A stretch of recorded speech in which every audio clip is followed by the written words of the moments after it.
My next guest knows more about medicine than he used to, I'm told. He's a star of a very popular series called Medical Center, and he's learned a lot about medicine in doing that. Since the series began on April 19th. What? What's murmuring about? What? Oh, it's about him? Well, I don't know why they do that. On April 19th on one of the other networks, there are others, you know, you'll be able to see him in a special about animals, which is a great passion of his and one of his favorite off-camera interests. It's a show called It Takes a Lot of Love. Will you welcome, please, well, the former Ray Crampton is actually who this is, Chad Everett. Did you know that? Hi, Chad. How are you? Oh, well, you do that so well. You heard that we don't serve lunch here, and you brought No, do you know what I have here? No, I can't imagine. A pair of panties with big, heavy straps for your friend. You rogue. See, I watched in the green room. You don't say things like that on Medical Center. No, I don't. She's actually looking to see if you do have. Well, she knows they're there. And they're marked Tuesday. Tuesday only, yes. With a heart on them. Heart. Very nice. So how are you, and where have you been, and what are you doing? And been around. Yeah. Yes. Hey, I've been having a marvelous time. I'm here in New York for 2 days now, and Pop, and we've been talking about the other network, and it's something that I have going on there called sponsored by the other guys who also feed dogs. Yeah. Oh, I hope you'll be very tactful. Oh, I was trying to be, yes. You know, I signed the thing. Did you sign the thing? There are no rivalries in this world. I never sign anything. Never sign anything. How do you get paid? I do it for free. Oh. What are you talking about? A special called It Takes a Lot of Love, and doing it for free. It takes a lot of love. Special, that's the same thing. Yeah. Takes a lot of love. Yes, things are going so fast, I can't keep up here. Do it for free, it takes a lot of love. How did you get to be Chad Everett? I mean, I don't know. Were there a lot of people who wanted to be Chad Everett? And Several, yes. It's a strange thing, because you're not who you used to be. It must be strange. A guy must come up behind you and call you by your old name, and you turn and then realize that you're not... It had to do with marketing. Ray Crumpet? What is it? It had to do with Crampton. Yeah. Yes. It had to do with marketing. I went to Warner Brothers. There was Ray Danton. My name is Ray Crampton. That's right. Some of the publicists have not taken voice and diction. They lisp. They do things funny, you know. So they figured they couldn't keep the two separate, so they'd have to rename me. Yeah. So they named me 7 different things, and finally I ended up with Chad Everett.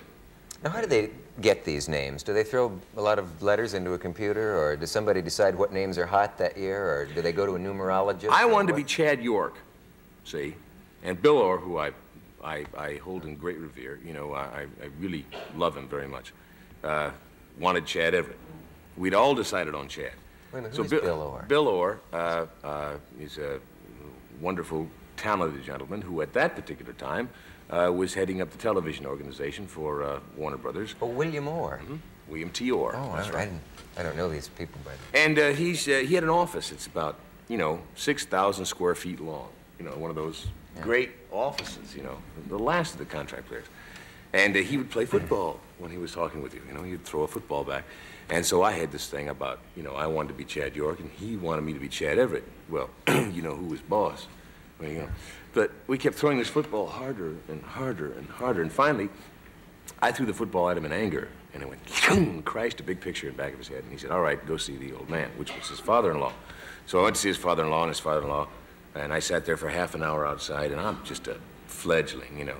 I sat there for half an hour outside, and outside this office, it was twice as big as his son-in-law's. And they finally have me in, and I walk in, and I get in there, and I'm awestruck. And I talked, and I listened, and then I was back out in the office, outside the office. And I said, I had never mentioned what I was there for. And it was all over.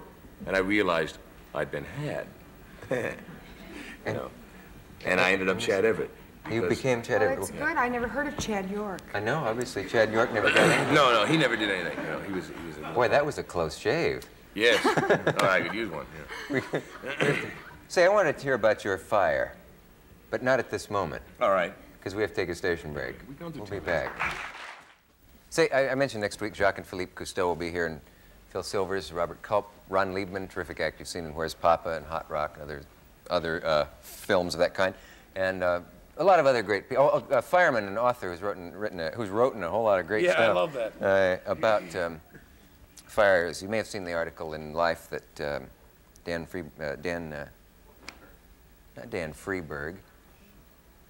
Greenberg did. Yeah, I knew that didn't sound right. Dan Greenberg. Dan Greenberg. And never mind. And this is Lily's album, Lily Tomlin, and this is a water pitcher. And that's the truth. I was going to hold that up earlier, and I know it's embarrassing to Yes, it is. look like you're behind plugging your album because you didn't ask me to. I just thought I'd do that out of the graciousness of my heart. I want to tell you about, I want to hear about, your special, because it sounds like a good idea.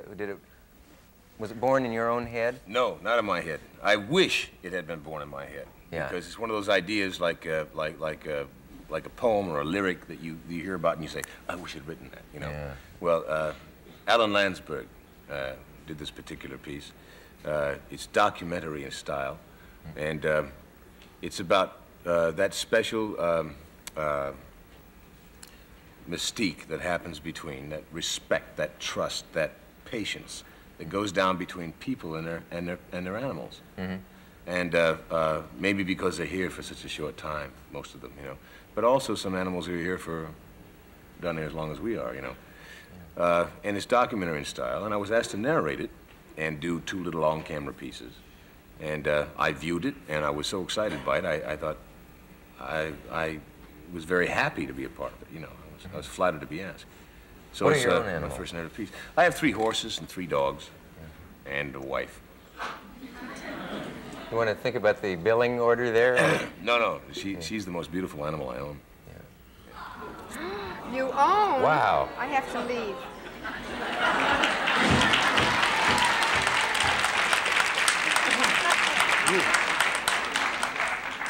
Jermaine Greer will be here later to tar and feather you, and It's all right. She's very happy being taken care of by a man, she is? and she has no aspirations to be taken care of by a woman. Yeah. But that's her kind of woman. Does she dig you at all? She Or- sure or does. does that come yeah, out? yeah. She's given me 2 beautiful children. Giving them to you? Yes. She found them, you know, walking around. Oh, I you know. see. Yeah. And gee, that was a disturbing thing to do. I'm sorry she did that. Lily. She's having fun, right? Lily left. She I couldn't don't be know. serious. We'll know if she's really sore if she isn't back in about 10 seconds. Okay, yeah, I think she's kidding. I suppose she'll be back. Because I love her. Lily! Lily, get back here. Come on, joke's over. Yeah, the big stiff's embarrassed. Right? Seriously, Chad. Well. Well, What's she do? hey, you know what I'd like to do? bring you a pair. You know what I'd like to do right now? What? If What? she can stay in the wings long enough. I would like to read something that I wrote for this woman that I own. Yeah. This is how I happen to feel about her. All right. Now, no hissing. He may get off the hook She here. owns me as well, you know. It's a 2-way street. Okay. It's called Two Lovers. Maybe this will explain what I mean by own. If this is life, then let me live it with you, for us. In the foreverness of life, this moment has our love on it. And when it ends, and we wither into dust and mingle with the wind, let it be known that upon our return, we will begin to love again. But should our dust mark the end, then let eternity stand ready to accept one beautiful stole that started with 2 lovers. That's, You wrote that. That's yeah. very nice.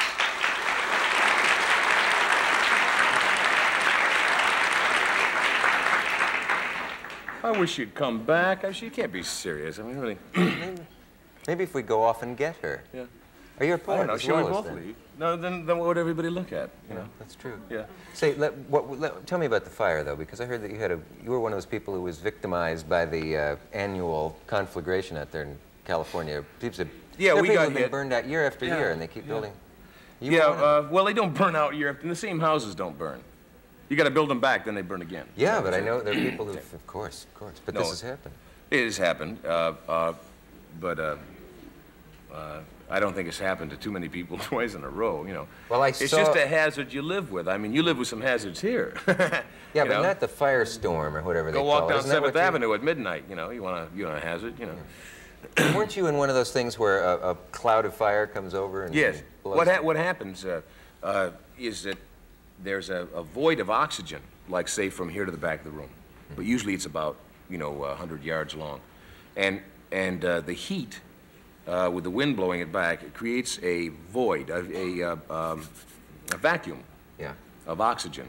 And it causes a pre-ignition like 100 yards away. So you have miles of fence getting burned and brush getting burned, and then you'll have a 100-yard stretch where all the plants are alive and all the fences have white paint on them, and on the other side of it where it jumped. Well, I was on the edge of the other side, and it blew out the windows in my house, and my house was a large one. It was all masonry, and it was about 4,800 square feet, went in 5 minutes. So don't stand on your roof. Was anybody, who was around when Shelby was there. She called me. She said, honey, I can't see the flames, but I can only see about 200 yards. And I said, get out. I was at the studio, and she got out, and 15 minutes after she left, the house went. They just sort of explode in an actual... Yes, that's a good description of it, yeah. 5 minutes for that amount of space is virtually an explosion. Okay. What is that curious thing on your wrist? That's an elephant tail. A what? Well, it's a hair from an elephant tail, Do you believe that? Now, that is actually hair. They kill an elephant so you can wear this on your wrist? I didn't ask anybody to kill an elephant. Huh? No. They don't kill an elephant. They just prune his tail. Oh. I hope that's all they do. Of course. No, elephants, that's all conservation now, Yeah. Listen, don't think ill of this. I mean, there are people walking around with other people's hair on their head, Other people's And they hair, didn't have to kill a human being to get it. No, they didn't scalp They it. prune the tails. Yes, of course, I hope you're right about that. Oh, they have big elephant farms just so you can get a little tail on your wrist. Da, da, da, da. I'm going to join Lily now. Right after this message. Is she really gone? Huh? I don't know. I'm really chagrined if she is. After this message, we'll be back.